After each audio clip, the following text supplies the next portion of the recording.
والسلام على سيد الأنبياء والمرسلين وعلى آله وصحبه أجمعين ثم ما بعد فأعوذ بالله من الشيطان الرجيم بسم الله الرحمن الرحيم وعلم آدم الأسماء كلها ثم عرضهم على الملائكة فقال أنبئوني بأسماء هؤلاء إن كنتم صادقين رب اشرح لي صدري ويسر لي أمري واحلل عقدة من لساني يفقهوا قولي آمين يا رب العالمين ثم أما بعد. I didn't do that, I promise. That wasn't me. I think it's not working. I'll take that. That's even better. I was worried that I'd have to stay in one place. Okay, is this better? Okay. Good, I can walk around now too, so this is better. Alhamdulillah. Everyone, assalamu alaikum wa rahmatullahi wa barakatuh. So it says on the program that this is going to be an academic lecture. That's a lie. I'm not an academic, so I don't know how to do that. So, but this is going to be hopefully a conversation that is of interest to you, inshallah. The subject matter is pretty much as wide open as possible. Islam, a way of life, which means I can say whatever I want, and it still counts as Islam, a way of life. But I do want to share some specific things with you, given the context of, inshallah, university. A lot of you are students. Show of hands, students at the university? Okay, quite a few, alhamdulillah, alhamdulillah. And this is a university and others in the area that are focused on the sciences.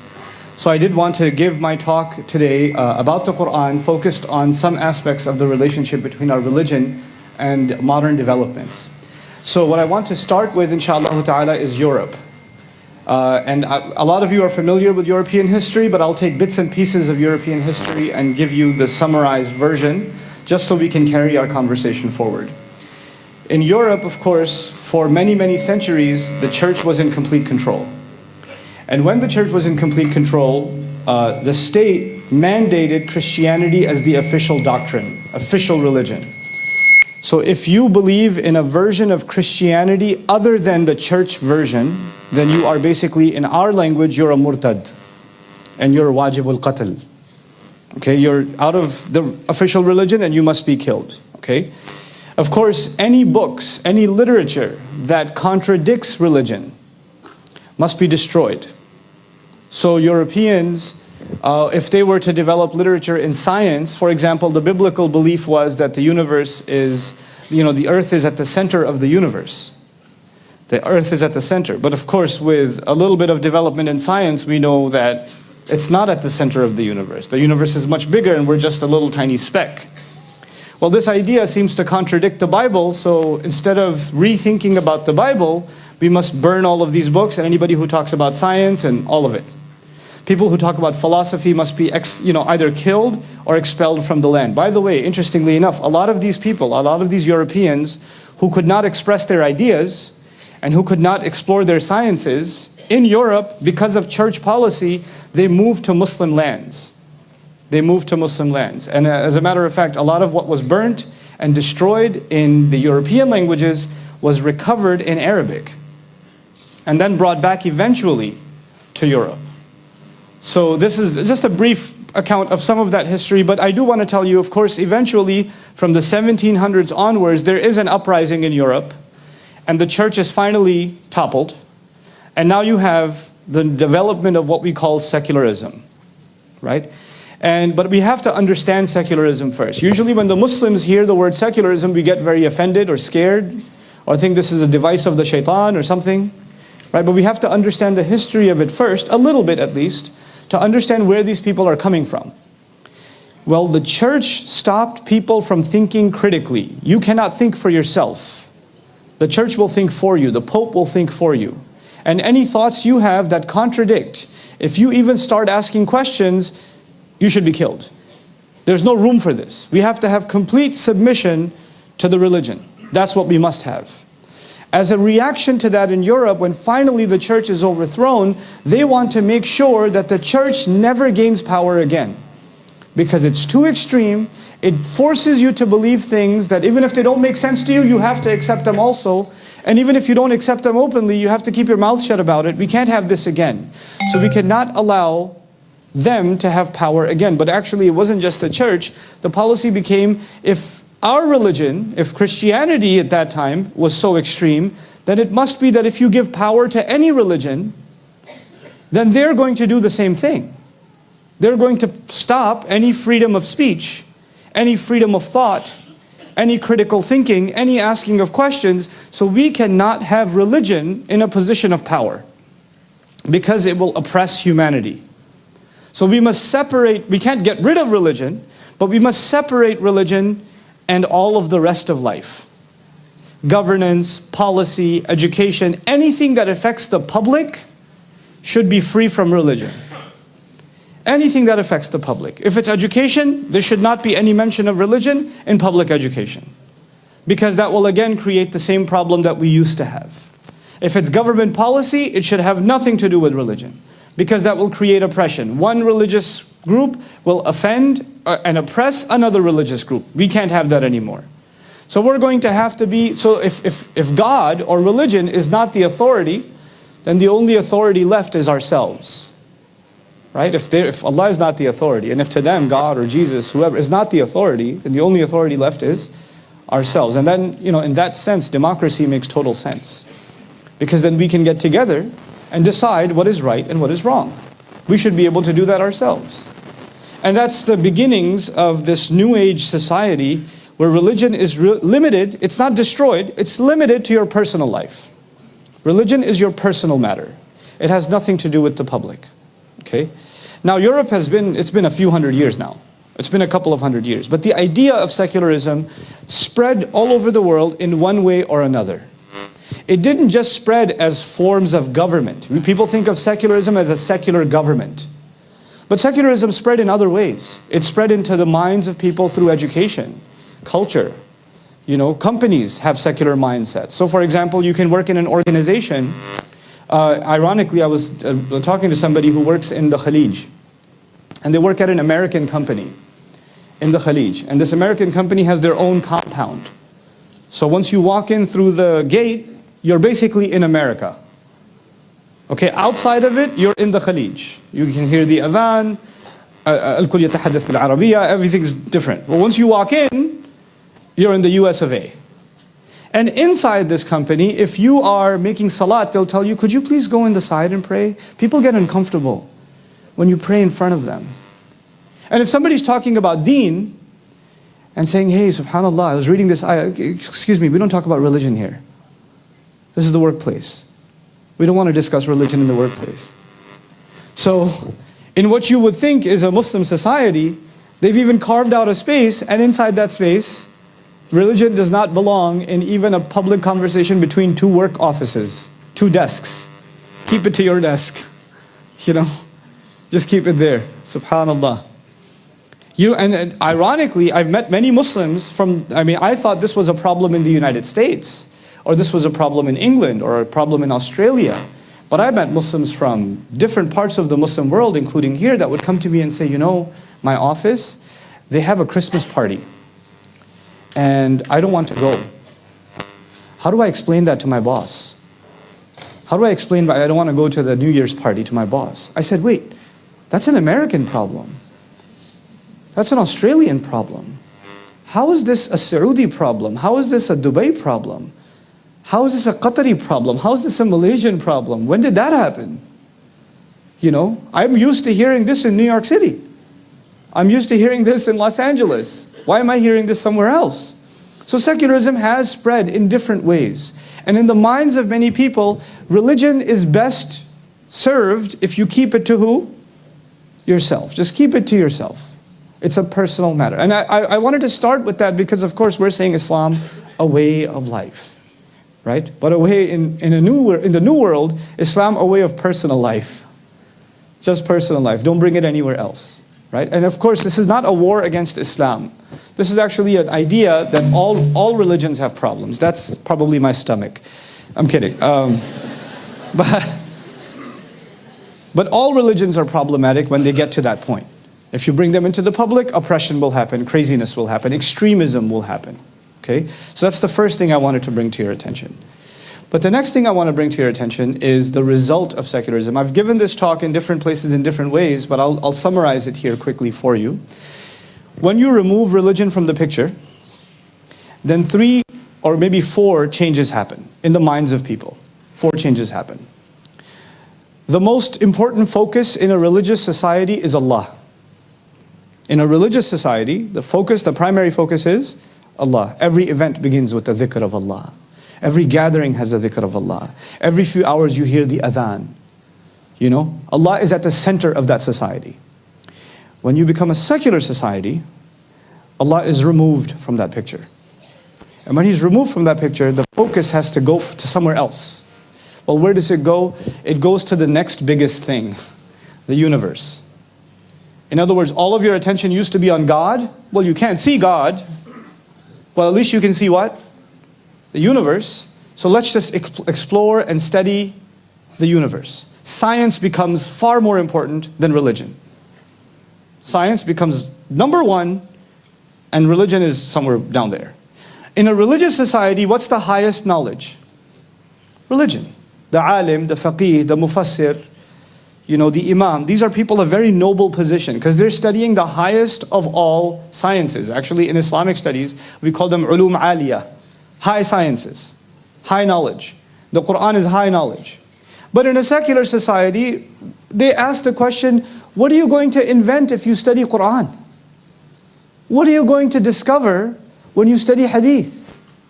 I mean, you're going to feel good about yourself and maybe you'll pray or something, but we need to make better hospitals. We need better road systems. We need better infrastructure. We need better, you know. And that's not going to happen until you study what? Science. So the focus becomes what? Science. Now, I'm not criticizing science. We'll balance the equation at the end. Bear with me. So God is replaced by what? Science, the study of the universe. Before, in a religious society, the most important matter is your heart. إِلَّا مَنَ اللَّهَ بِقَلْبٍ سَلِيمٍ. The taqwa, you know, فَإِنَّ ذَلِكَ مِن تَقْوَى الْقُلُوبِ. The most important thing is our hearts. So the reminder, spirituality, you know, closeness to Allah, dhikr, khushu'.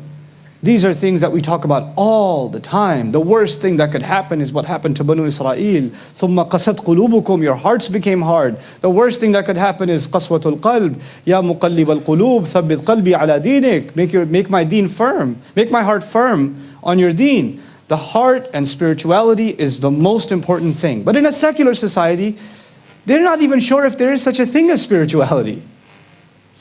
What is this spirituality? Iman goes up and down. Where does it go up and down? We did a scan of your body and we didn't see any Iman going up and down. And you say your heart becomes soft and your heart becomes hard, but I did a heart surgery and it's still squishy like this. Nobody's heart became, you know, Allah says, فَهِيَ كَالْحِجَارَةِ. It turned like a rock. Why? Even the guy who's, you know, the most, you know, irreligious person has no Iman at all. His heart is still what? It's soft. I don't see where the spirituality comes from. What kind of scan do I have to do of your brain or of your heart to find this Iman?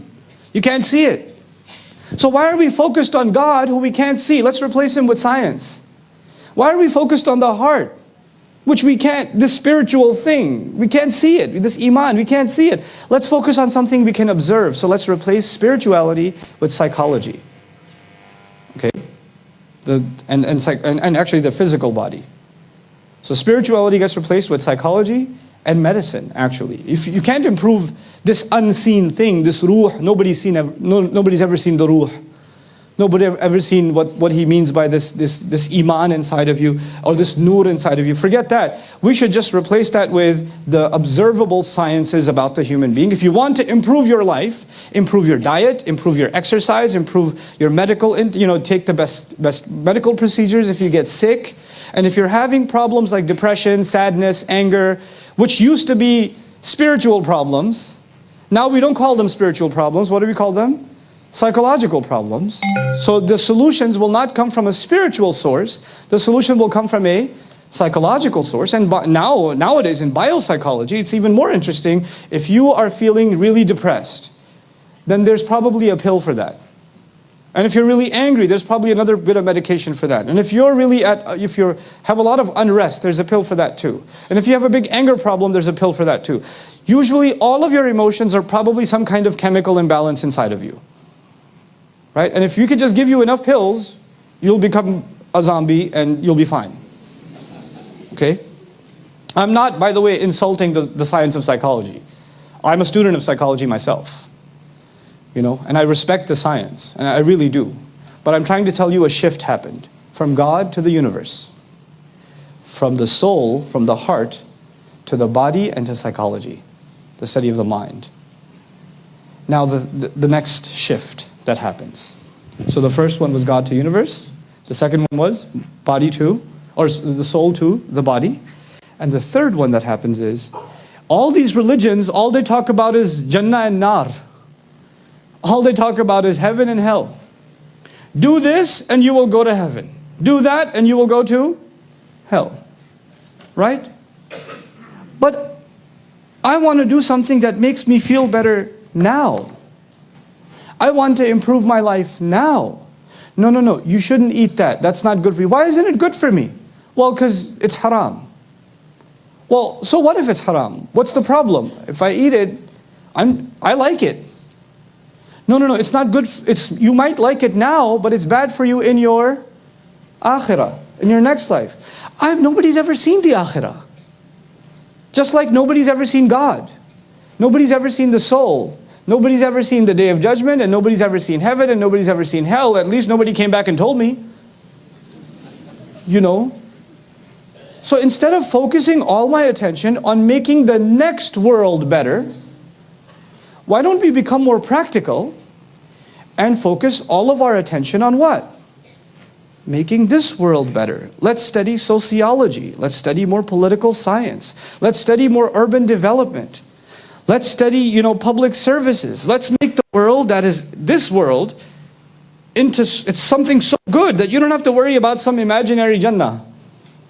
Let's turn this place into Jannah. Let's improve this life. Let's improve the standard of living here. Now these 3 shifts have happened so far, yes? What are those 3 shifts again? I don't remember. Huh? God to the universe, soul to the body, and what's the third one? Afterlife to this life. And here's the last one. This is the scariest one to me. This is the scariest one. The last shift that happened was, in a religious society, what is wrong is clear. And what is right is clear. Morality is clear. Permissible, the halal is clear. And the haram is clear. You know why it's clear? Because يُبَيِّنُ اللَّهُ لَكُمُ الْآيَاتِ. Allah clarifies the ayat for you. He makes it clear. Like the Prophet would say, sallallahu alayhi wa sallam, إِنَّ الْحَلَالَ بَيِّن وَالْحَرَامَ بَيِّن. The permissible and the impermissible are absolutely clear. There's no confusion. But those of you that have ever gone, like I did when I was in college, I went to my first philosophy class. 2 days after the class, one thing becomes very unclear. I don't know what's right and wrong anymore. I don't know what's right and I don't know what's wrong. If you remove God from the picture, then, and if you remove revelation, because revelation says this is what's right and this is what's wrong. Allahu yahkumu bainakum. Allah is the one who makes the verdicts between you. Then I will have my perspective on what is right, and you will have your perspective on what is right, and we're going to disagree. We're going to disagree. So the definition of right and wrong will become not absolute, but it will become relative. And if it becomes relative, maybe today I will win the debate, and maybe tomorrow you will win the debate. So what used to be right yesterday will be wrong today. And what is wrong today will be right tomorrow. And the standards will keep shifting. They won't stay in one place. The standards will keep shifting. To give you an easy example of that, in the United States, in 1978, I believe it was, 71 to 78, the American Psychological Association unanimously declared homosexuality a psychological disorder. Unanimously declared that homosexuality is a psychological disorder. From then until now, which is not a long time, it's not centuries, it's just 35 years. Now we are at a point where in the United States, if somebody's going to become a psychologist or a therapist, then part of their license is to make sure that if someone comes to them and says, I think I have homosexual tendencies, that they are not allowed to say that that might be a problem. They're supposed to say, well, if you feel that way, that must be a good thing. You should do what you feel. You should do what makes you happy. Because over time, what used to be wrong became what? Not only right, it became now like absolutely celebrated. It became, the standard shifted, didn't it? And you guys know about the recent law that was passed in the US, right? So, usually on medical forms and others you say single, married. Now they say married to what?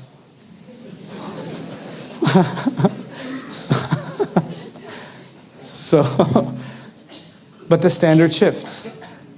And you know what's interesting about this last one? Every time they change the standards, they expect the entire world to submit to their new standard. They expect the entire world to submit. And if you don't submit, you are backwards. You're not moving forward with the times. You're the ones that have khalfiyah. You people are stuck. They tell the Muslims, you're stuck in the 7th century. I say, alhamdulillah, we're stuck in the 7th century. You people today, what you're saying is good. Tomorrow, I don't know what else you're going to make halal for yourselves. And every time they do, they discover something new or they do something more, they expect the whole world should follow them. The whole world should follow them. So 4 things have changed in the world, in a quickly secularizing world. And this is not just an American problem. This is not just a European problem. This is not just a Western problem. Because these ideas, just making sure these ideas are not just relegated to the West. They were able to spread these ideas, and now of course we live in the world of YouTube, Facebook, Twitter. That's why I'm here. This doesn't make sense unless there's social media, unless there's YouTube, unless there's internet access, right? That's the only reason so many of you know who I am, right? But that's the same medium by which those ideas have also spread all over the world.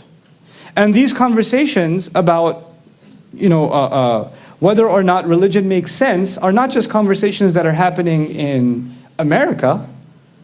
They're happening in Saudi.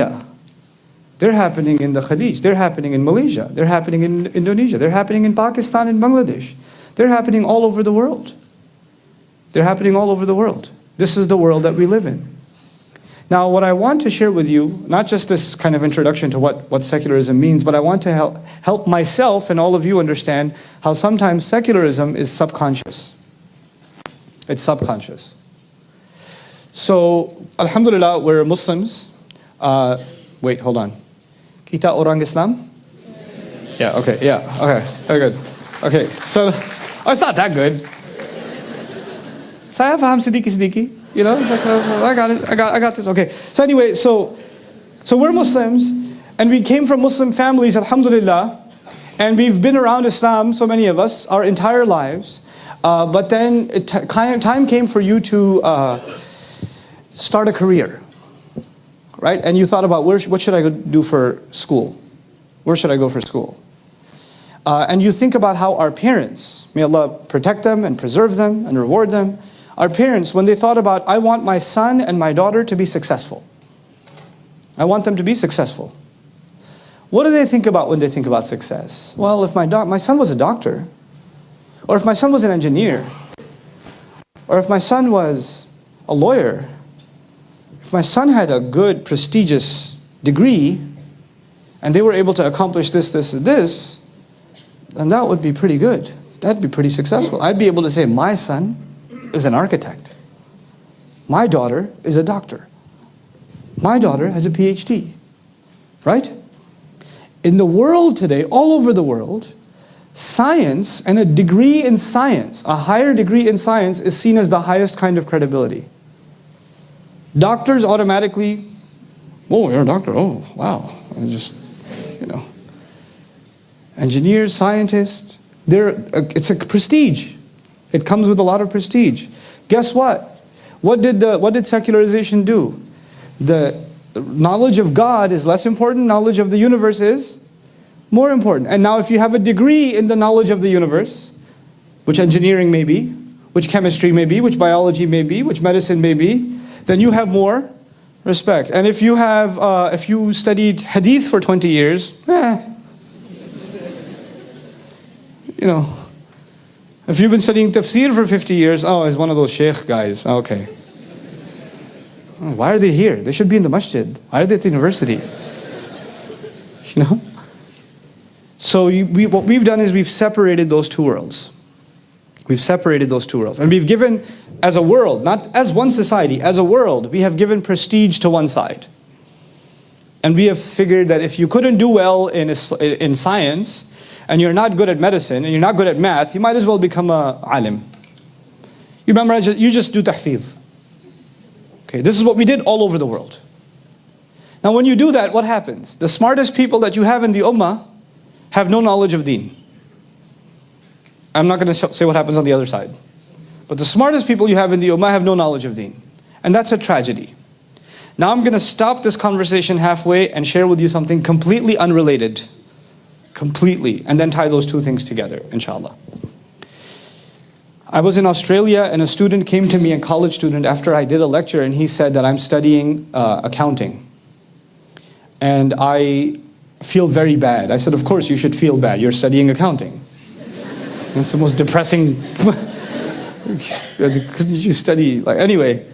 So he says, no, I love accounting, I'm very good at it, and I think I can get a good career in it, I can become a certified professional accountant, I can do an MBA, I can do all these things, but I feel bad because I'm not studying deen. I want to leave my degree of dunya, and I want to get my degree in deen. Because we should be serving deen and not dunya. Wait, so we separate deen from what? Dunya. So we think in our mind, maybe I'm studying, or maybe I'm serving deen, or maybe I'm serving dunya. But this division is actually only possible if you have accepted secularism. Because to a secularist, religion belongs in one space, and the rest of life belongs in another space. For the Muslims, this was never a problem. This is a new problem for Muslims. That they think if they have a career in engineering, or if they have a career in medicine, or if they have a career in finance, or if they have a career in administration, that somehow they're not serving deen. The alim, the mufti, the hafiz, the imam, the faqih, they're serving deen. We're all just serving dunya. That's incorrect. That's entirely incorrect. And that's what I really wanted to come here and talk to you about. If your intention and if your mindset isn't clear as Muslims of what you're doing in life, then you're already a failure. Forget later on in life, if your mind is not in the right place, you're already a failure. And I don't want anyone here to be a failure. Allah did not give us the honor of Islam to be failures. The fact that we have the honor of Islam means we are meant for success. We are meant for success. Okay? So let me explain one example to you from the Quran. Just one example. Allah says, Ar-Rahman 'allama al-Quran. Very easy, right? Ar-Rahman, He taught the Quran. So who's the teacher of the Quran in this ayah? Ar-Rahman. Allah is the teacher of the Quran. Fine. Keep that in mind. Allah says, وَيُعَلِّمُكُمْ مَا لَمْ تَكُونُوا تَعْلَمُونَ. He teaches you what you could not have known. He teaches you what you could not have known. We could not have known the Quran. We could not have known the 5 prayers. We could not have known the Kaaba. We could not have known Hajj. We could not have known halal and haram. We could not have known any of these things. Allah teaches you what you could not have known. So it's 2 ayat now. Allah is doing what? Teaching you. Now, let me tell you a story about Medina. In the city of Medina, when the Muhajirun were there, now the Ansar are there, it's a newly formed city. Most people did not know how to read and write. Majority of people were illiterate. Majority of people. But this is a growing economy, isn't it? And in a growing economy, you have to have business contracts, dealings, arrangements, agreements. Not every agreement is as simple as going to the store and buying a Kit Kat. You give the 3 ringgits and you get the over-expensive Kit Kat. And it's done. No. Some agreements are contracts where you have to sign that payment will be made in 6 months. Half the merchandise will be delivered now. The other half will be delivered by next year, etc., etc. There's a time duration. And there's a time you have to have clear deadlines. And if you don't write them down, then the one guy will say, no, next month. And he'll say, no, you said this month. I don't remember that. And they're going to start fighting each other. The only way you can stop the fighting is what? Writing it down. So Allah says, إِذَا تَدَايَنْتُمْ بِدَيْنٍ إِلَىٰ أَجَلٍ مُسَمًّى فَاكْتُبُوهُ. If you're going to make an agreement among each other of taking loans with each other, then make sure you document it. The problem of documenting in Medina is most people are what? Illiterate. How are they going to document it? They can't document because most of them can't even write. So now they have to find people who know how to what? To write. Now tell me about the Prophet ﷺ. Does he know how to write? He doesn't know how to write. So they can't go to the religious authority. And there is no bigger religious authority than the Prophet ﷺ. And they can't go to any of his students because he himself is a Nabi al-Ummi. وَمَا كُنْتَ تَتْلُو مِنْ قَبْلِهِ مِنْ كِتَابٍ وَمَا تَخُطُّهُ بِيَمِينِكَ. You didn't read any book before and you don't write it with your hand. You know. So now they have to find a writer. But whoever they find, Allah will say in these ayat, that they should find a katib. A katib is a writer. Allah did not say believer, muttaqi, muhsin, sahabi, muhajir, ansari. He said the qualification should be, his resume should say he knows how to what? Write. And did he learn to write from a religious institution? Did he learn to write from the Prophet ﷺ? Did he learn to write in a madrasa? Where did he learn to write? From some teacher somewhere. He got a secular education. In learning to what? Write. In learning to write. Now, if you find a writer, I had already told you this, so you can answer me now. Are there a lot of writers in Medina or a few? Very few. So you find one and you say, hey, can you write our contract for us? And he says, I don't want to do it. I don't have time for you. Allah says, وَلَا يَأْبَ كَاتِبٌ. No writer should refuse. No writer should refuse. Are you guys familiar with the idea of jury duty? Right? So some people have to fulfill a duty that can serve the rest of the community. It's like a fard kifaya kind of thing. So Allah says if the few people who know how to write, they should take the civic responsibility and they should not refuse if they are called to write a contract. This is their public service. They must do it as citizens of Medina. Okay? But here's the part. This is why I told you this whole story. I told you Allah taught the Quran. Alam al-Quran. I told you وَيُعَلِّمُكُمْ مَا لَمْ تَكُونُوا تَعْلَمُونَ. He teaches you what you couldn't know, isn't it? Now he says, listen. He says, وَلَا يَأْبَ كَاتِبٌ أَنْ يَكْتُبَ كَمَا عَلَّمَهُ اللَّهُ فَلْيَكْتُبْ. No writer should turn it down based on what Allah taught him. So he should write it down.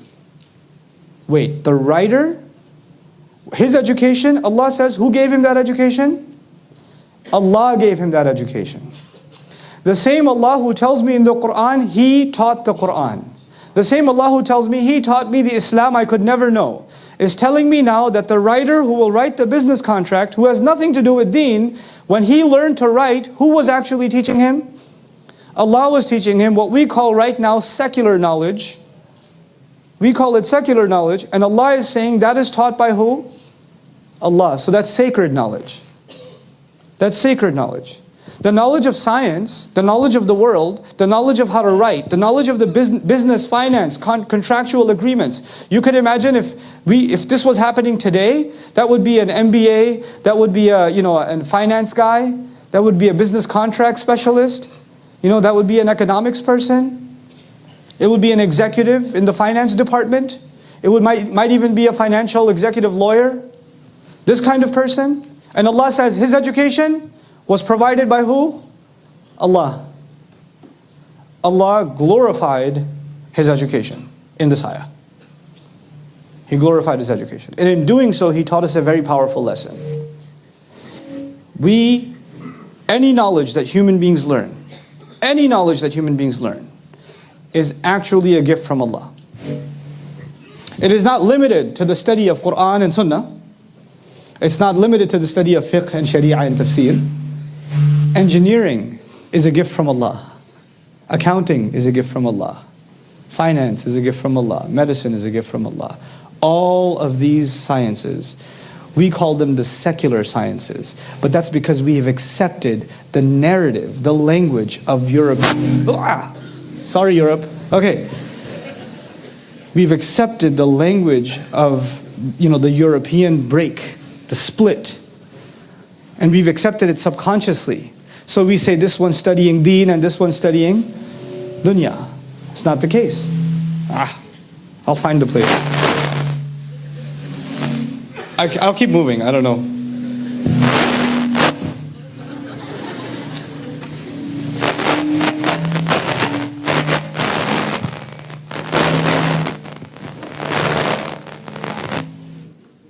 what did I do to deserve this? Okay.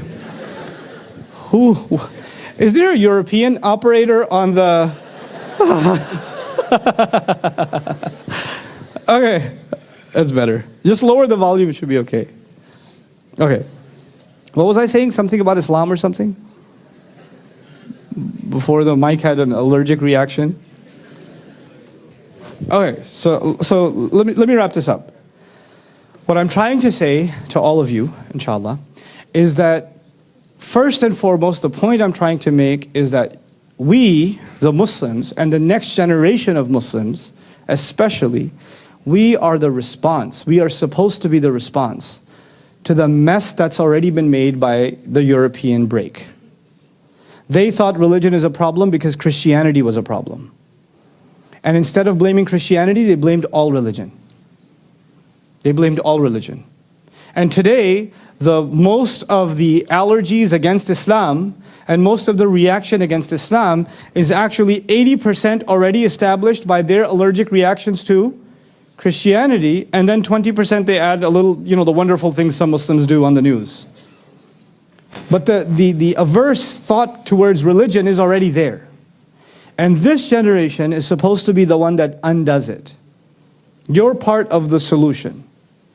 But you cannot be part of the solution if you don't think clearly. So the last part of my conversation with you, I won't take too long. The last part of my conversation with you is, how will you think clearly? How are you people supposed to become part of the solution?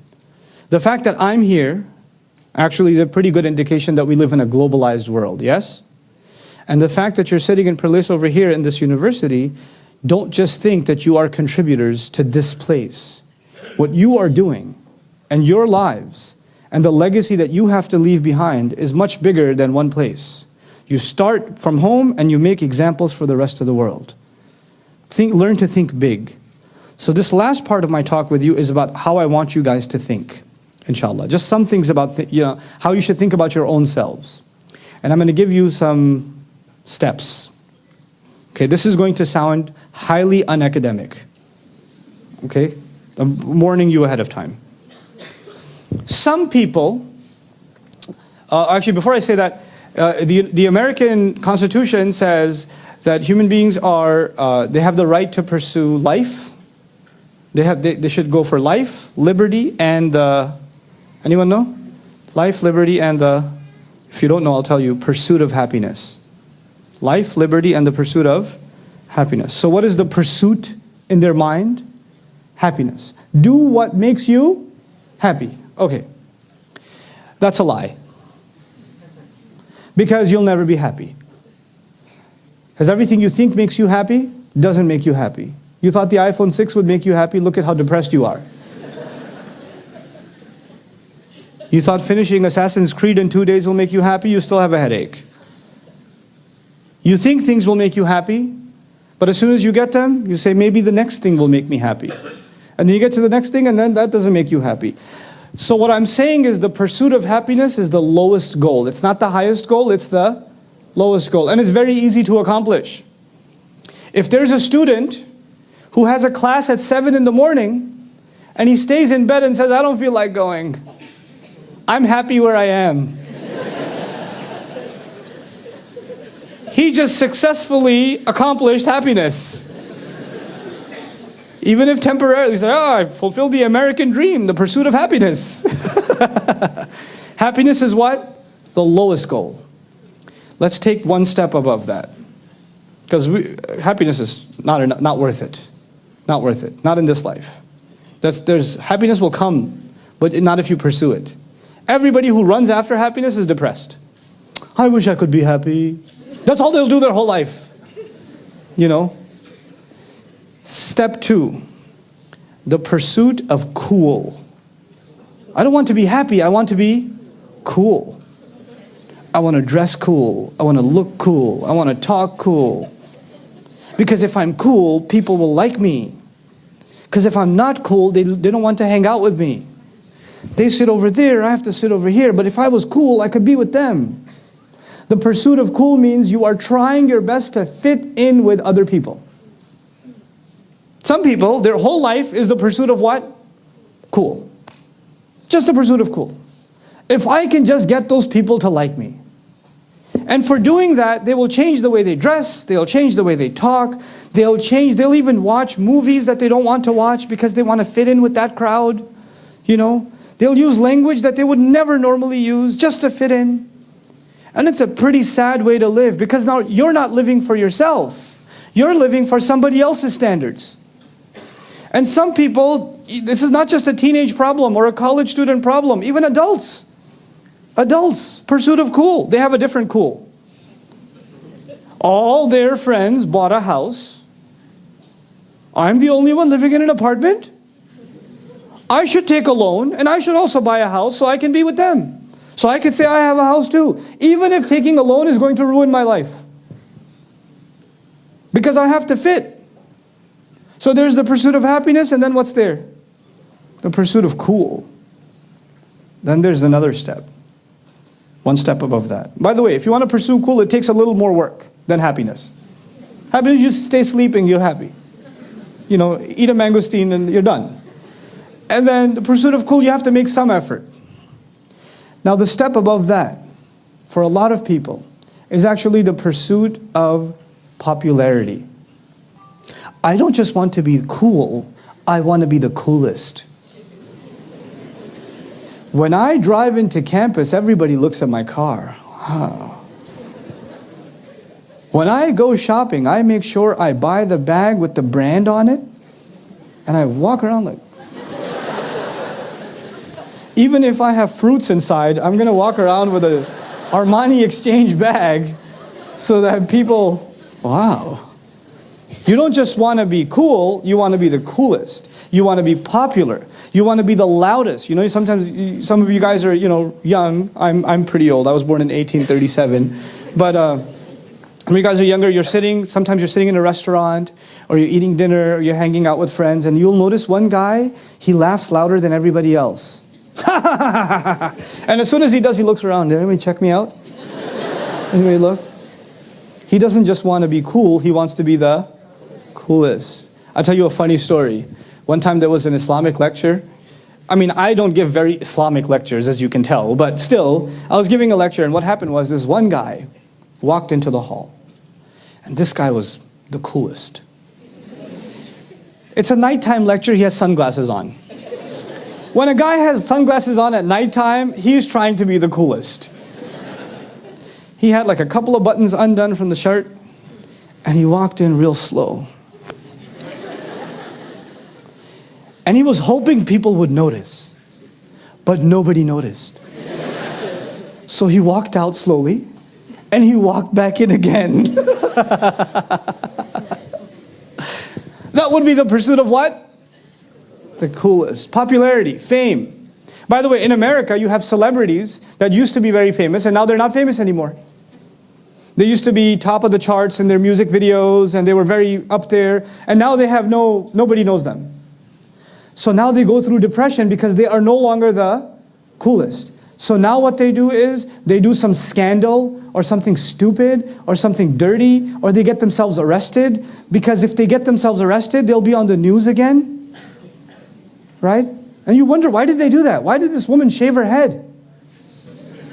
You know? Or why did this one get arrested and, you know, run his car into a tree? Or these people have all the money in the world. They have all the fame, but they no longer have the coolest. And they want the coolest. So they will do the stupidest things to get get the attention again. So that's your third step. It takes a lot more work to be the coolest. And some people will spend their whole life just doing that. What was the first one? I mean, you college students, call it out. It's not a khutbah. You don't get sins for speaking here. Huh? Happiness? What's above that? Cool. And then now? Okay, here. There's one above that. One above that is the pursuit of prestige, reputation, dignity. Yes. No. I like to sit on the table. I know it's cool. So anyway, so the next pursuit is prestige. In other words, you don't have much to offer, but you like to put your name next to something that everybody likes. Let me give you an example. A student goes to Harvard, reputable school. He's only gone for 1 semester. Has he accomplished anything yet? No. And maybe he's failing all of his classes. But when he meets someone, he says, by the way, I go to Harvard. Right? Or somebody who's just got into engineering school, by the way, studying engineering. You know, you're talking to someone and they'll tell you, like I was one time, I was talking to someone and they say, yeah, and they in the middle of conversation, they pulled out their ID tag and they flipped it over because they work at Google. And they really wanted me to know, because you know when people do that, especially right before they start salah, like, wait. Because they want people to come, oh, you work at Google? Yes, yes, how did you know?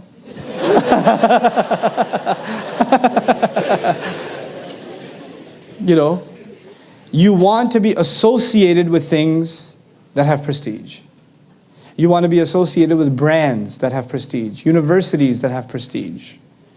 You want to talk about the people that you know. You know who I met? Look at this picture. I am now worth something because who I'm standing next to. I am worth something because of the brand that is next to me. I am worth something because of the school that I went to, because I have these letters at the end of my name. So some people will pursue life. The only thing they're looking after is what? Prestige. Just prestige. You know? It's a very sad life, by the way. Because once you get it, there's nothing else to do. And the only thing that ever brings you happiness is, who else do I tell that I go to Harvard? And some guy's walking, hey, by the way, I go to Harvard. No, leave me alone. You know, somebody's asking you for directions to the airport and you're telling him, I went to Harvard. Okay, did your education teach you how to get to the airport? Can you go to the airport, please? Okay, start over. I forgot the list, it's too long. Cool? No, that's not. Happiness? Cool? Coolest? Prestige. Money. The next pursuit is what? Man, there are some people, they don't care about happiness. They don't care if they look cool or the coolest. They don't care about prestige. They're wearing a dirty t-shirt and jeans. They're sitting in their basement hacking away at their computer because they're developing the next big app that they're going to sell and go public. Company's going to go public. The guy hasn't brushed his teeth in 5 days. The guy hasn't, he's eating like potato chips and whatever to survive. All he cares about is he's going to sell this thing and he's going to make a lot of what? Money. And those people are super focused. Money people are very focused people. They're very focused people. Allah even describes them as الَّذِي جَمَعَ مَالًا وَعَدَّدَهُ. He gathers the money and he keeps counting it. There are some people who Allah made to make a lot of money. They're really good at it. And you'll never be able to tell. You'll never be able to. They drive a Prius. Or they'll drive the oldest Proton that can be found on the earth. And they own like an oil and gas company and they have, 300, 400 million to their name, but you won't know. You will not know. They're wearing a ripped t-shirt and I met people like that all over the world. Because they're focused. Their focus is what? Money. Money, business. That's what they're going to do. And that's all they ever think about. And when they see other people who are running after prestige, or running after, because some people think, once I have money, I can get the car. Once I have money, I can get the house. Once I have money, they think, once I have money, I can make more money. And when I have more money, I can make a lot more money. That's how their mind works. They don't have time for any of this other stuff. Okay? And these are some of the most powerful people in the world, by the way. Financially, these are some of the most powerful people in the world. So now our list is getting higher. And by the way, I don't know where you are. I don't know. You have to decide what you've been thinking about. You have to decide. Now, what's above money? But I can't go above money. You have to start over. You have to help me. Happiness? Cool? Coolest? Prestige? Money. Then the pursuit of number one. Let me tell you what that means, the pursuit of number one. I don't just want to be the engineering student. I want to be the best student this university ever had. I want to be the valedictorian. I want to get 100 on every test. I'm not happy that I got a 99. Everybody else in class, when they get a 75, they're like, yes, I passed. When I get a 99, I say, why did I get a 99? I needed to get 100. Why did I get this wrong? And I will go and argue with my professor about that one point, and the professor will look at me like, you're so smart. Why are you so stupid? Why are you obsessing over one point? Why are you arguing about me over this? Nobody even came close. No. That's not good enough for me. Because I need to be what? Number one. There are people in this life who, whether they go into studies, or they go into sports, or they go into, business, or they go into whatever they go into, they cannot ever be happy until they are what? Number one. And they don't even compare themselves to anybody else. They don't. They stop comparing themselves. They don't say, this one got an 80, at least I got an 85. No. They compare themselves to perfection. And they know that they're never going to be what? Perfect. They're never going to be perfect. So they're never satisfied. They're never satisfied. They keep pushing and pushing and pushing and pushing and pushing. Do a study of people like Michael Phelps. You know who Michael Phelps is? The Olympic swimmer? Look at his routine. He's by far, so far ahead of any of the competition. Why is he still pushing himself? Because he wants to beat himself. He's not looking to defeat someone else. He's looking to defeat himself. Olympic athletes are like this. Star students are like this. Some of the world's top researchers are like this. You would think once they made their discovery, once they've invented something, once they've started this organization, now they have all the money in the world. They've made $500 million or $1 billion. They could just relax now, and you'll find those people are never relaxed. They're still pushing and still pushing and still pushing because their goal in life is to be what? Number one. And if they don't have that goal, they will fall into deep depression. Like even if they for them, a vacation is torture. For people like that, a vacation is torture. Because for 2 days when they're sitting there at a beach in Langkawi, they're like, I'm not number one. This is too relaxing. I don't like it. You understand? They'll still be on their phone doing some work or doing something. They'll be pushing themselves and pushing themselves and pushing themselves. And by the way, now we're getting into the categories of people that change the world. The pursuit of happiness, these people don't change the world. The pursuit of cool, they don't change the world. The pursuit of coolest, they don't change the world. The pursuit of prestige, forget about it. Pursuit of money, they can have some effect in the world. But the pursuit of number one, now we're getting somewhere. These are people that end up changing the way the world looks. Because they push and they push and they push. The Islamic concept of ihsan. This is the Islamic concept of al-ihsan. But this is not enough. Even the pursuit of number one is not enough for some people. There's a level even above that. Because even if you're number one, how long are you going to live? However long Allah decides, and then you're going to die. And then somebody else will be number one, isn't it? You need to do something that lives longer than you. There are people in the world who don't care about money, who even being number one is secondary to them. Even that is not a primary objective. Their primary objective is leaving a legacy, impact. They are not pursuing something for themselves. They live their life in pursuit of impact. So after number one, there is impact. Now, please understand, it doesn't mean that they make impact. It only means that they pursue impact. They don't have to make impact, they have to pursue impact. For example, somebody says, I want to fight hunger in the world. I want to make sure nobody in this city, no child in this city is hungry. That's a big goal. It's bigger than myself. It's a much bigger goal than myself. And maybe I'll never achieve it. But I will keep trying and keep trying and keep trying. And I'll do something that is far beyond myself. And guess what's going to happen if you're sincere in this? If you're sincere in leaving impact, then Allah empowers you. And Allah gives barakah in your work.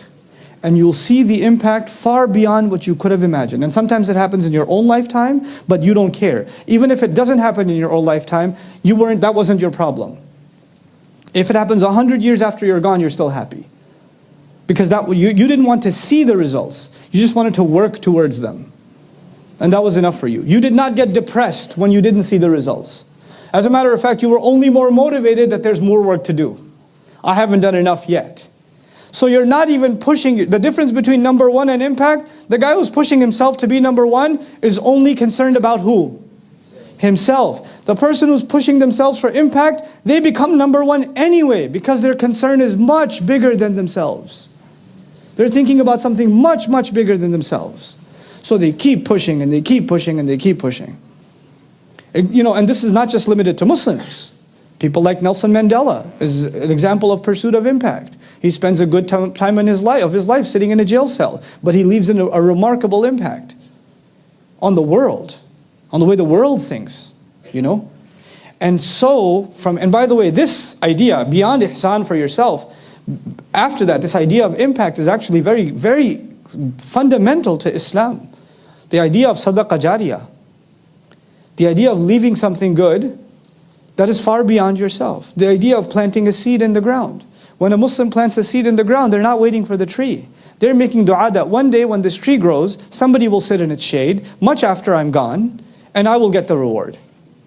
And somebody else will eat from its fruit, and I'll get the reward. And somebody else will take one of those fruits, take one of those seeds, plant it somewhere else, grow a tree, the process will start over, and I will get the reward.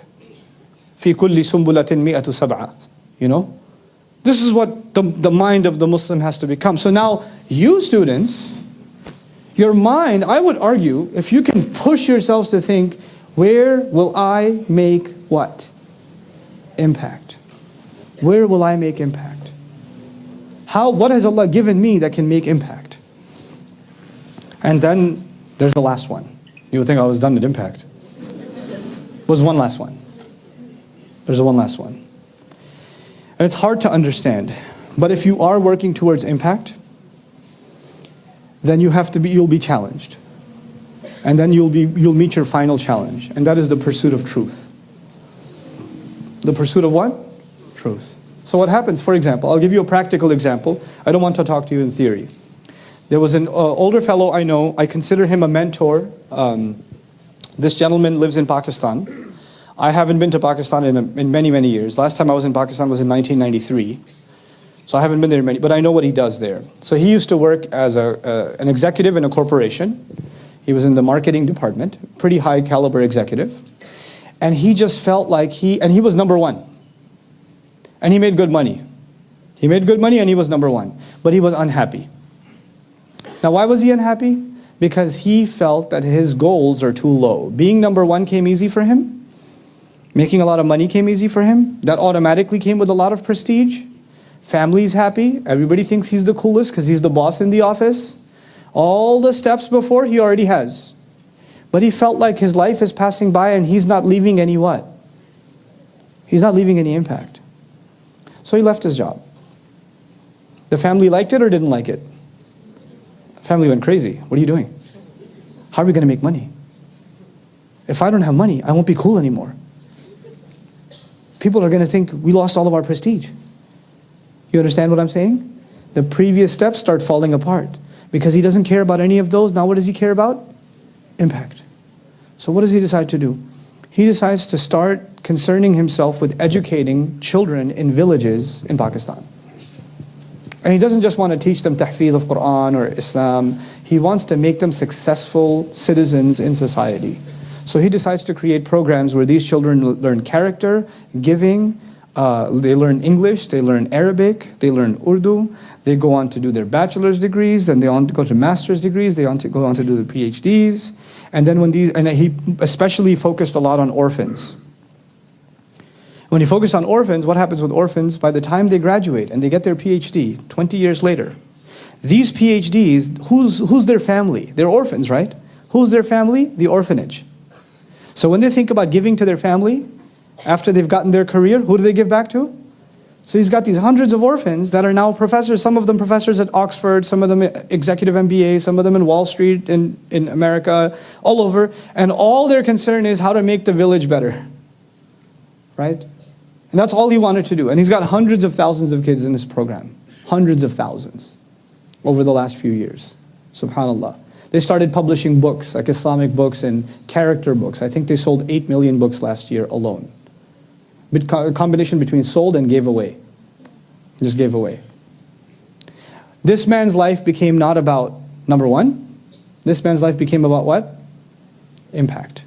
And you cannot just see start, I can tell you 8 million books or this many schools or this many children, but the real impact you can never measure. Because when you change a person's life, there's no gauge, there's no chart that can show you how you've impacted their life, right? But now let's talk about this pursuit of truth. Why did I bring this up? When you pursue impact and you become a big organization, sometimes the government official comes to you or some corrupt, businessman comes to you and says, I want to give you money. Do this for my village. I can help you with your work. It's good work. I want to help you. Take my money. What does he have to say? He has to say, no, that's not clean money. I can't take it. Allah accepts only that which is good and pure. I'm doing this for Allah. I want to leave good impact. I cannot pollute the money that comes into this organization. Now the one that he refused is angry with him. And the one that he refused is making money from haram sources. And when people make money from haram sources, they're not the nicest people. So if you make them angry, basically they become your enemy. And they want to destroy you. And they'll come after you. But you don't care because your only pursuit is the truth.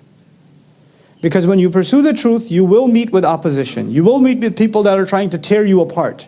You will meet with people that will question your intentions. You will meet with, resistance. And when it comes, you cannot compromise your principles. You cannot compromise the truth. You have to hold on to it and stand by it. My time's up? Yeah, time's up, I know. Okay, very cool. All right. Thank you guys. Okay. So, if this is the trajectory, then I would argue for all of you students, especially the students here, you have to think about what your life is going to mean. Don't let it be dictated by other people. I just want to get a job and I'll be happy. If you just want to get a job, your pursuit was money and that's it. Maybe prestige, that's it. You ended on a very low part of the scale. You want to go higher and higher and higher. And you know what? When I alhamdulillah, I run a company and I have about almost 50 employees. And now when I interview someone, you know what I'm looking for? Is he pursuing impact or not? Is he pursuing truth or not? I don't care about the resume. I don't care about where you got your degree, how much experience you have. I care whether we're trying to, my organization, the work that I do, we concern ourselves with truth and impact. That's what we want. So when I get an employee and he says, so how are the benefits? How often do you get a promotion? What are the vacation times? Those are good questions. But if that's all you're asking, I can tell that your pursuit is what? Is money. Oh, I can't wait to be a bayina teacher. It's going to be so cool. Uh-oh, you're looking for prestige. You're not a good fit. Somebody says, I don't care if you put me in the basement, you put me in a room that has no windows, I just want to study Quran and be able to give something of benefit. That's all I care about. As an impact guy. That's an impact guy. I like this guy. And somebody else tells me, look, I want to work for you, but I disagree with you in this, this, this, and this. Oh, I love those people. That's a truth guy. Because they don't care. One of the hires I made is so cool. I was interviewing him for a position, and he said, I'm sorry, I can't talk anymore. I was like, what happened? He goes, Asr time, I have to go. And he hung up in the middle of a job interview. That's the reason I hired him. That's why I hired him. Because when it came to that truth, nothing is more important. Nothing is more important. He knows that I am not the provider of rizq. Allah is the provider of rizq. He's clear about that. Good hire. You're on. You see what I'm saying? So if you really want to make impact in life, then inshallah you'll get places. You don't have to impress people. You have to impress Allah. You have to impress Allah. So I pray this conversation was of some benefit for you. I pray that Allah Azza wa Jal makes the youth of especially this place and this country and the youth of the ummah at large people of impact. And in a way that makes this world a better place. Wallahi, the opportunity to do good is endless. We are not living in depressing times. We are living in very optimistic times. Opportunities are endless all around us. We just have to seize them. May Allah Azza wa Jal make us from the people who seize those opportunities. Jazakumullahu khairan. Thank you so very much. Assalamu alaikum wa rahmatullahi wa barakatuh.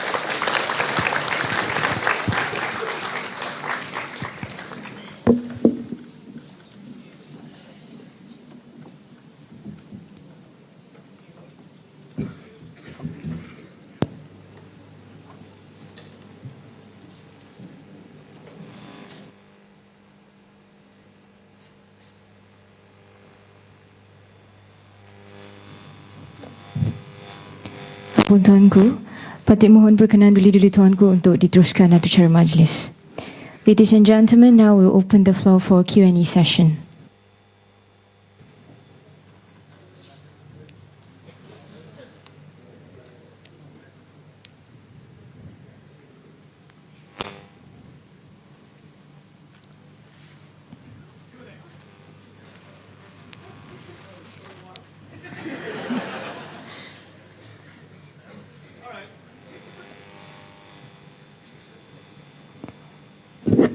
Okay, don't ask me hard questions, okay? Not all at the same time, yes?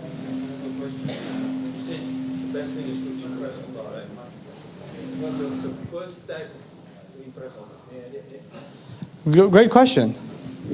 So I'll repeat the question. I said that we have to concern ourselves with impressing Allah. What is the first step in impressing Allah? People assume that making Allah happy, or pleasing Allah, is hard. It's actually رِضَى النَّاسِ غَايَةٌ لَا تُدْرَكْ. Pleasing people is impossible. Pleasing Allah is the easiest thing. It's the easiest thing. All He's asking from you is sincerity, genuineness. That's all He's asking. He doesn't ask for much. وَيَعْفُ عَنْ كَثِيرٍ. He overlooks so much stuff. He doesn't expect you and me to be perfect. He never did. He never did. And unfortunately, some people describe Islam as something where you and I have to become perfect. That's not the case. It's also not fair that sometimes when we explain the stories of the Sahaba, radiallahu ta'ala anhum ajma'in, when we talk about, for example, giving sadaqah, we give the example of Abu Bakr or Umar. We start with Umar because he gave how much? Half. And then we give Abu Bakr because he gave what? Everything. And then we say, who's going to give for the masjid? Or who's going to give? The problem is there are not the only two Sahaba. There's thousands of Sahaba. Thousands and thousands of them. And Allah is pleased with all of them or no?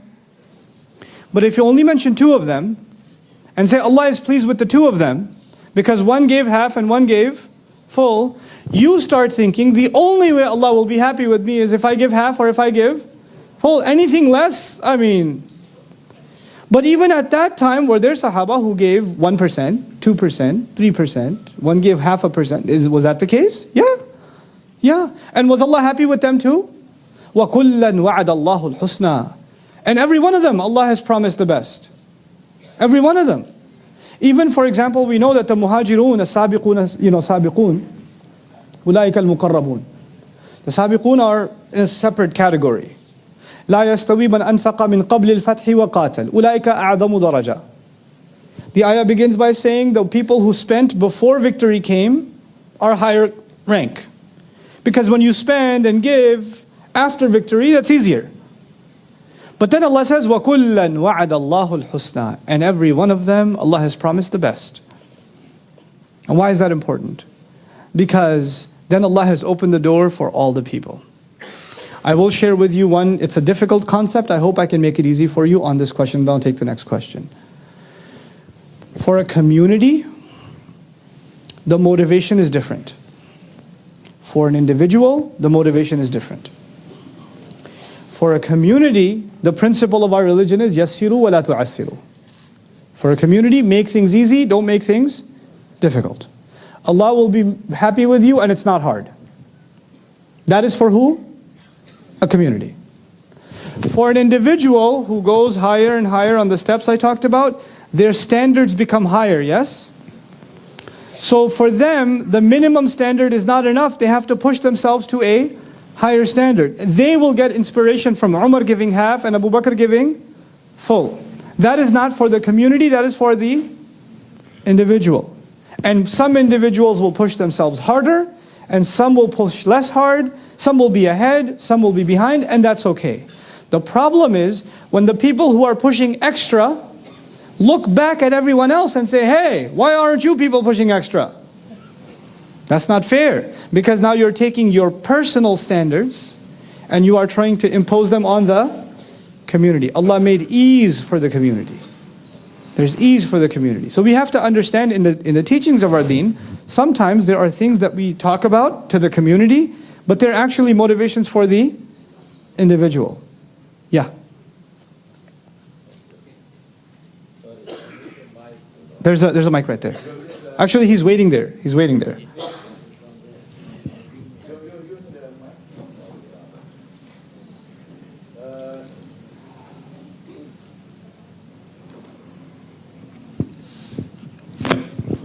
Okay, can I ask first? Sure. All right. Thanks for. Actually, I want to thank first for the YouTube videos because it inspires me when I'm down sometimes. I have two questions to ask you. Sure. The first question is I can't get you for your talks actually. The one that you said that someone just just get from his job and go for the dean for that. Mm-hmm. So what you are going to teach us? Actually, so because I'm an engineering background and I'm raised without non-religious background, so I'm not a non-speakers for Arabs. So when I'm in Salah, I can't understand and I really don't feel it. Okay. All right. So what is the best advice for you to? Very cool. Thank you for your question. It actually helps me complete my thoughts from my talk. So there's a few things I want to tell you guys. The pursuit of money. The pursuit of money, then the pursuit of number one, then the pursuit of impact. Remember those things? Let me tell you, the pursuit of money is not a bad thing. The pursuit of money is not a bad thing. The pursuit of money is a good thing so long as you have pursuit of impact. If you don't have pursuit of impact, you're only trying to make money for who? Yourself. By the way, if you want to have impact, don't you need money? You do. You have to have a good business plan. You have not just a good business plan, you should have the best business plan. You should have the best career goals. You should try to aspire to do those things because that is necessary for you to be able to have impact. These are things that go hand in hand. Actually, organizationally, your project, your business, they should have a good way of pursuing money. You personally should be pursuing impact, right? So you have to balance between those things. They don't go, well, I don't care about money anymore, I only care about impact. That's not how it works. Now your second question about you not feeling connected with the prayer is actually a question that is fair, and it's applicable to the majority of Muslims in the world. So you're not the minority, you are the majority. The majority of the Muslims in the world, when they pray, they don't know what they're saying. It's very hard for them to be impacted by what they're reciting because they don't understand what they're reciting. And I argue that is not your fault. That's not because you're less of a Muslim or you're not as good as other people, or it's not. Allah put you in a different family situation, a different society, and He put other people in different society. And as a matter of fact, nowadays, there are many, many people like you in the Arab world. They're Arab and they don't understand what's happening in Salat. That's happening now. That's a reality too. The question is, what I told you is, these are the problems, but we have to focus our attention on the solutions. We have to focus our attention on the solutions. There is a way to learn Arabic. There's a way to learn Arabic for an engineer. Part-time. A little bit. Enough in 4 months, 5 months that they can actually understand the Quran. Just half an hour a day or less. You can do it. If you can learn, people can learn C++. If people can learn the language of calculus, which isn't even human, you know. I mean, if you don't know what depression feels like, study programming. You miss one slash somewhere, and now you're looking through the code. You know, so painful. Arabic is actually pretty easy. It's actually, let me tell you something, let me tell you a secret.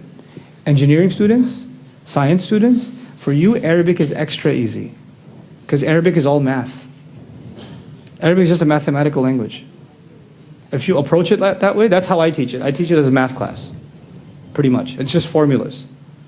It's just permutations. And once you learn those, you start understanding it. It's pretty easy. It doesn't take much time. I would theoretically argue if you can give a total of minimum 50 hours, maximum 100 hours, you can actually start understanding the Quran without translation to a very good extent. That's not a lot of hours. It's not a lot of hours. It just, how do you want to pursue it? I have put a course together. It's online. You can follow it on your own pace. It's called Arabic with Husna. You should give it a shot. Arabic with Husna. Okay, I taught my daughter, who was 10 years old at the time, and she's not a genius, alhamdulillah. So the idea was if I can teach her, anybody can learn.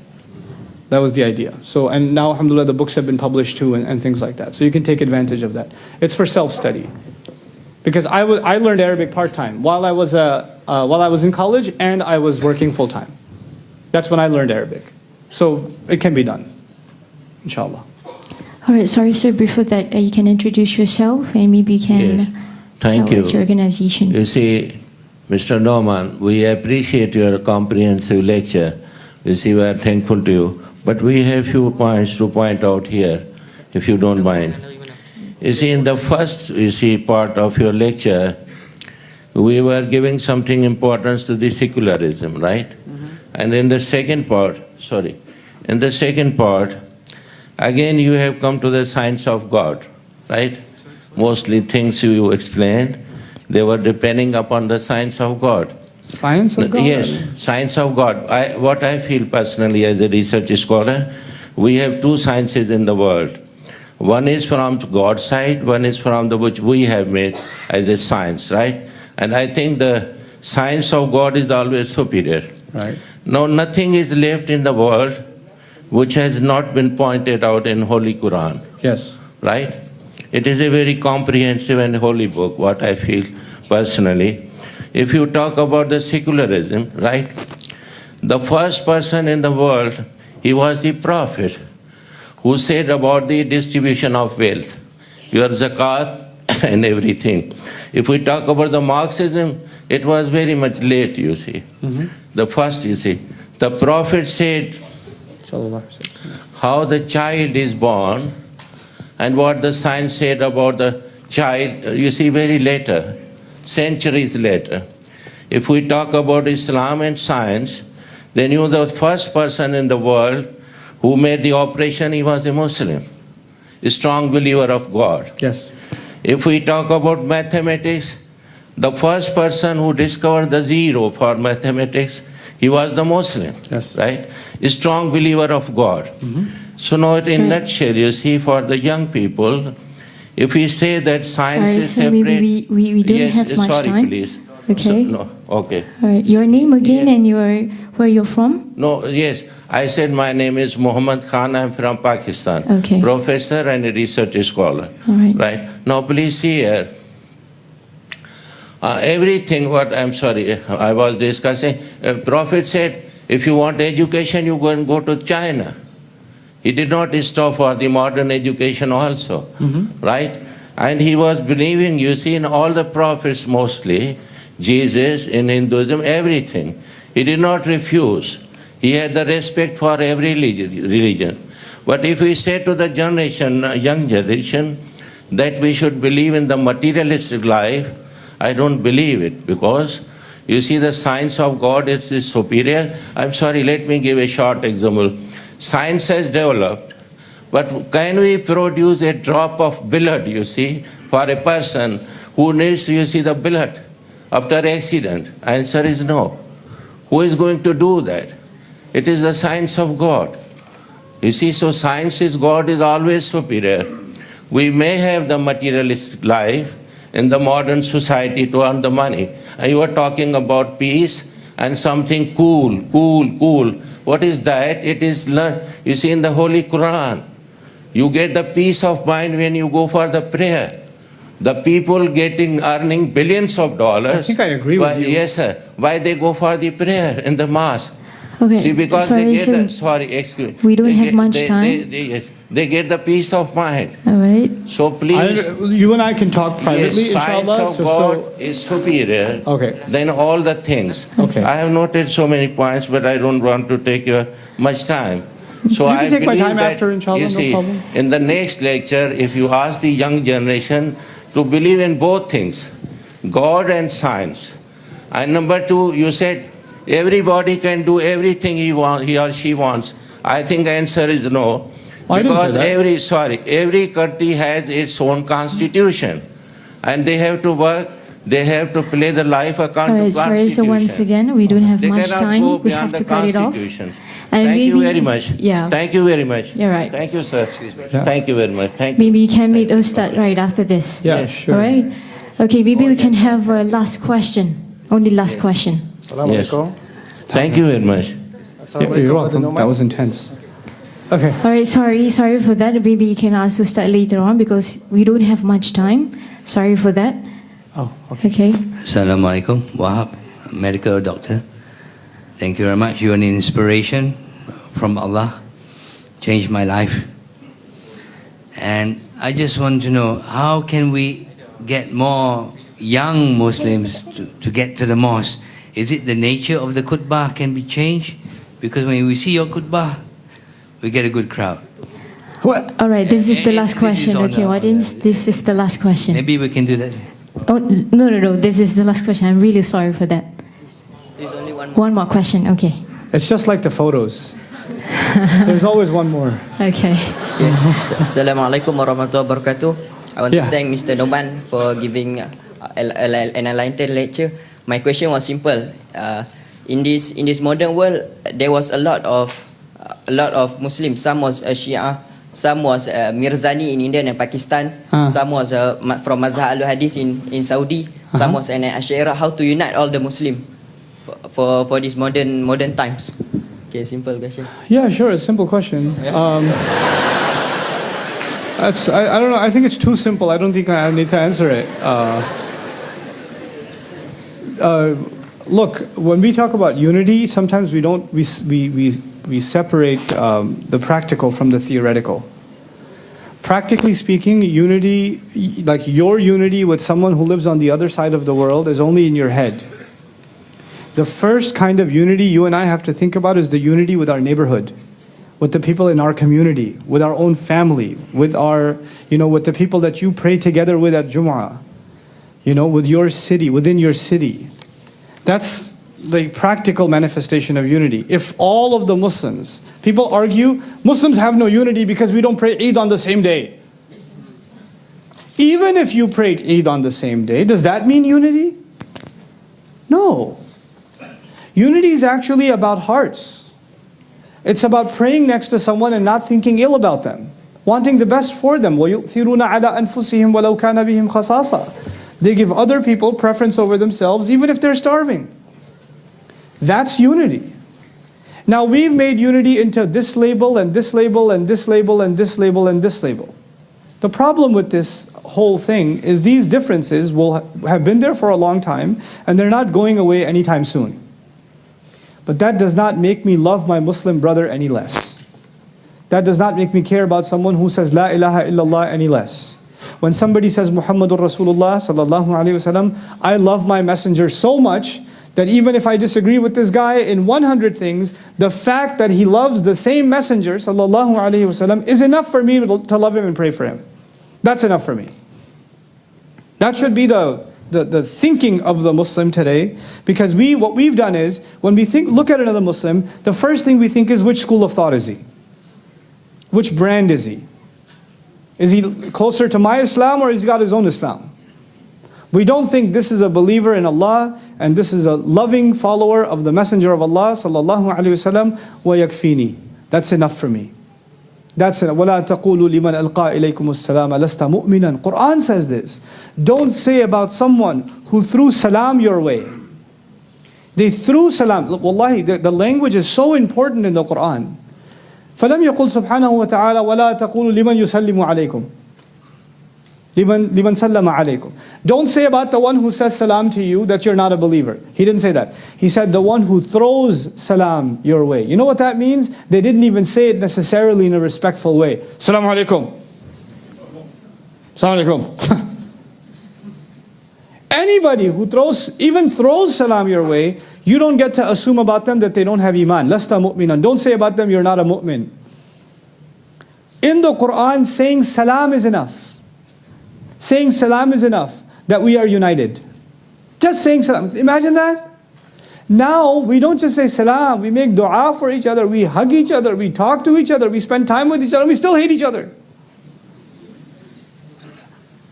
And in the Quran, it's just salam. And by the way, at that time, we were in a state of war with Makkah. Medina was in a state of war with Makkah. So if a sahabi is traveling in the desert and some enemy comes, the kuffar used to dress the same way and the Muslimin used to dress the same way. They didn't have, like you say, he's wearing a thobe and a turban, he must be a Muslim. No, no, no. The Quraysh wore thobes and turbans too, you understand? So you don't know the guy coming to you is Muslim or mushrik. You don't know. And the mushrik knows that you are Muslim and he wants to kill you. So he just says salam to you. He only says salam to you so you think you are what? You're safe. And he can come and attack you. So it could be a matter of life and death. In that situation, this could be a matter of life and death. And even then Allah says, if they say salam to you, don't say you're not a believer, I don't trust you. Don't do that. Salam is enough. Allahu Akbar. And now we have suspicion of each other all the time. Oh, the guy was talking about Quran, but I'm not sure if he's really a believer. And this person, I mean, I've seen him pray in the masjid, but I'm not sure about whether they have good Islam or not. We doubt people so easily. That where they stand with Allah is not your business, not my business. Allah made it our business to give benefit of the doubt to the fellow believer. So long as they say salam. So long as they say salam, subhanAllah. So may Allah Azza wa Jal, and that's an easy way to unite. You just have to change the way you think about the Muslims. And Uncle, thank you for your comments. We'll talk about them inshallah at the end. About the khutbah, let me tell you just a couple of things. The khutbah is a responsibility of a community. Okay, and it's a sunnah of the Prophet sallallahu alaihi wasallam. And the majority of the khutbahs of the Prophet sallallahu alaihi wasallam were about the Quran. The majority of it was it would just be ayat of Quran. That's what the original sunnah of the khutbah is. And they were very brief, right? But now we're living in a time, if you just recite the Arabic, you won't understand anything. So you have to explain in the language of the people, which is actually, by the way, itself a sunnah. Speaking in the language of the people itself. وَمَا أَرْسَلْنَا مِن رَسُولٍ إِلَّا بِلِسَانِ قَوْمِهِ. So explaining things in the language of the people itself is fulfilling a legacy of our Prophet sallallahu alaihi wasallam. But regardless, if the khutbah, let me tell you, if the khutbah is the most boring thing you've ever heard in your life, if you go sit in Jumu'ah and the khatib says, Inna alhamdulillah, nahmadu. If that happens to you, you still go to the khutbah. You still go to Jumu'ah. Because you're not going to Jumu'ah to get entertained. You're not going to Jumu'ah to hear a good speech. You're going to Jumu'ah because Allah called you, not the khatib. Allah called you to Jumu'ah. And Jumu'ah is a rehearsal of Judgment Day, when we will not have a choice and we will gather. You know, ذَلِكَ يَوْمُ الْجَمْعِ وَهَذَا هُوَ يَوْمُ الْجُمُعَةِ. That's the day of the gathering. This is the day of al-Jam'. It's a reminder of Judgment Day every Friday. It's a reminder of Judgment Day. So yes, alhamdulillah, you get to hear khutbahs or lectures online, the ones you like, the ones you prefer, etc. Some of them are 5 minutes or 2 minutes long. Good for you. But that has nothing to do with the khutbah, actually. If you get a khutbah you liked, alhamdulillah. If you got a khutbah that has nothing to do with what you liked, or you couldn't even understand it, I've been here for 2 months. I've maybe given khutbah twice. All the other times I've sat in a bahasa khutbah. I just keep listening for one word. Ini, I know ini. He said, satu. Satu, I know satu, okay. And then I sat in the Eid khutbah. The Eid khutbah, back in America, Eid khutbah is 10 minutes. Over here was 1 hour. But I sat in it, why? And I didn't understand anything. I wish they had it in English. No. I didn't go to khutbah to get entertained or to learn. I went to khutbah because it's an act of ibadah. You do it for the sake of Allah. You have to be clear why you do something. So don't mix, going to a convention or a lecture or a program is something else. Going to Jumu'ah is something else. Jumu'ah, the khutbah is part of what? Part of salah. Part of salah. Just like you can't make the excuse, I don't know Arabic, that's why I don't pray. I'm not entertained by recitation, that's why I don't pray. You can't make that excuse. The same way you cannot make an excuse for skipping Jum'ah or going late to Jum'ah. You know, do ihtimam of Jum'ah. Go out of your way to take care of your obligation for the Friday prayer. This is a big thing in Islam. This is a big thing in Islam. One of the worst violations of Bani Israel is they played with the Sabbath. They played with Yawm al-Sabt. And Allah took their Sabt away and gave us what? Jum'ah. And if we even do a little bit violation of Jum'ah, it's a very big crime. Because that's very dear to Allah Azza wa Jal. Okay, so that's about Jum'ah. We're done, right? That was the last question? It's close already, Ustad. Okay, cool. Yes, I'm really sorry for that. No, I'm not. Don't be sorry. It's all good. Maybe the audience can meet you afterwards. Yeah. Yeah, maybe through the Facebook or Twitter. All right. Thank you very much, Ustad. Jazakumullahu khairan. Assalamu alaikum wa rahmatullahi wa barakatuh. Ladies and gentlemen, give a big round of applause to Ustad.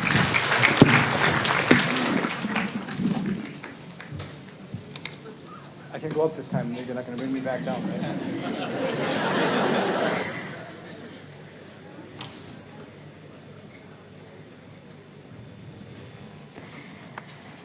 Ladies and gentlemen, I would like to take this opportunity to inform you that the 17th of August 2015 was Ustad Nouman Alihan's birthday. And on behalf of the UniMaPians and also the police communities, we wish you all the best and for your career and also future. Ladies and gentlemen, as a token of appreciation, we would like to invite Yang Berbahagia Datuk Vice Chancellor